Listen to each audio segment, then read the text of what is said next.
answering any questions. Thank you very much, Ms. Chair. Mr. Castellani. Thank you. Good afternoon, Mr. Chairman, Ranking Member Bunning, members of the committee. I am John Castellani, President of the Business Roundtable. Business Roundtable has long been at the forefront of efforts to improve corporate governance. We have, in fact, been issuing best practice statements in this area for more than 3 decades. All of those best practice statements are driven by one principle: to further U.S. companies' ability to create jobs, products, service, benefits, and shareholder value that improve the well-being of all Americans. At the outset, I must respectfully take issue with the premise that the most significant cause of the current financial crisis was problems in corporate governance. The financial crisis likely stemmed from a variety of complex factors, including failures of the regulatory system, over-leveraged financial markets, a real estate bubble, as well as failures in risk management. The recently established Financial Crisis Inquiry Commission is just starting its work, and any attempt to make policy in response to the purported causes would seem premature. In fact, to do so could well exacerbate factors that may have contributed to the crisis, such as the emphasis on short-term gains at the expense of long-term sustainable growth. Moreover, the problems giving rise to the financial crisis occurred at a specific group of companies, financial institutions. Responding by enacting a one-size-fits-all corporate governance regime applicable to all 12,000 publicly traded companies really does not make much sense. This approach fails to consider a number of factors that I'd like to spend the remainder of my time this afternoon discussing. First, there has been sweeping transformation in corporate governance practices in the past 6 years, many of which have been proactively adopted by companies. For example, the average board independence of S&P 1500 companies increased from 69% in 2003 to 78% in 2008.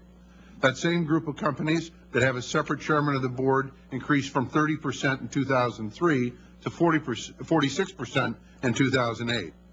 Many companies have appointed an independent lead or presiding director who, among other things, presides over executive sessions of the independent directors.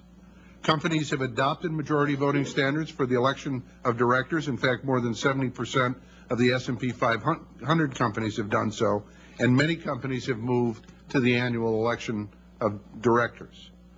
Second, applying a single one-size-fits-all approach to corporate governance, regardless of a company's size, shareholder base, and other circumstances, simply will not work.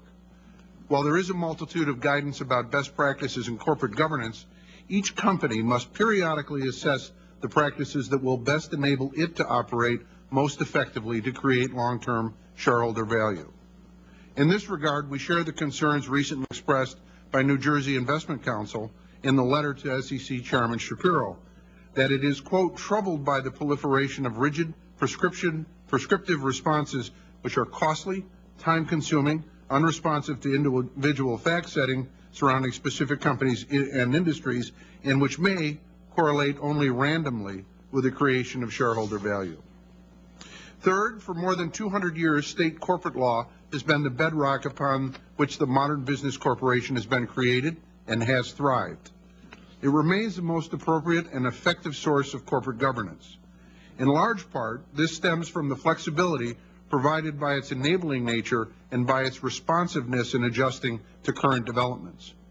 The amendments to Delaware and other states' laws over the past several years have facilitated majority voting in director elections, and the very recent amendments in Delaware law to facilitate proxy access and proxy reimbursement bylaws are examples of this responsiveness and flexibility.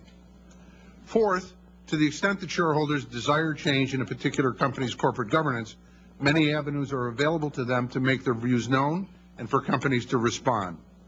For example, shareholders may seek to have their proposals included in company proxy statements. In recent years, many companies have responded to these proposals by adopting significant corporate governance changes, including majority voting for directors, special meetings called by shareholders, and the elimination of supermajority voting requirements.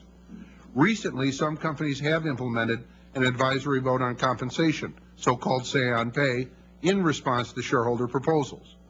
Shareholders also engage in withhold campaigns against particular directors, and further, shareholders can engage in proxy contests to elect their director nominees to a company's board.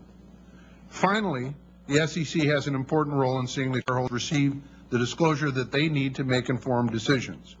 In this regard, the SEC has issued a number of corporate governance-related proposals that we think are aimed at improving disclosure about director experience, board leadership structure, oversight of risk management, executive compensation, and potential conflicts of interest with compensation consultants.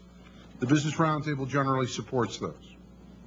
Another more controversial SEC proposal seeks to amend the proxy rules to permit shareholders to nominate directors in a company's proxy materials. We have serious concerns at this proposal, and we will share those concerns with the SEC in our comments.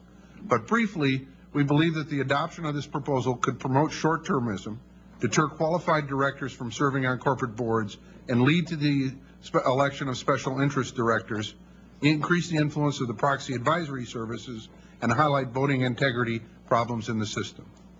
In closing, let me emphasize the Roundtable's commitment to effective governance practices and enabling U.S. companies to compete globally, create jobs, and generate economic growth. However, we must be careful that in a zeal to address our current financial crisis, we do not adopt a one-size-fits-all approach that can undermine the stability of boards of directors and place companies under even greater pressure for short-term performance. We must be cautious that we don't jeopardize the engine of American wealth and prosperity. Thank you. Thank you very much, Mr. Castellani. Professor Verritt, please. Chairman Reed, Ranking Member Bunning,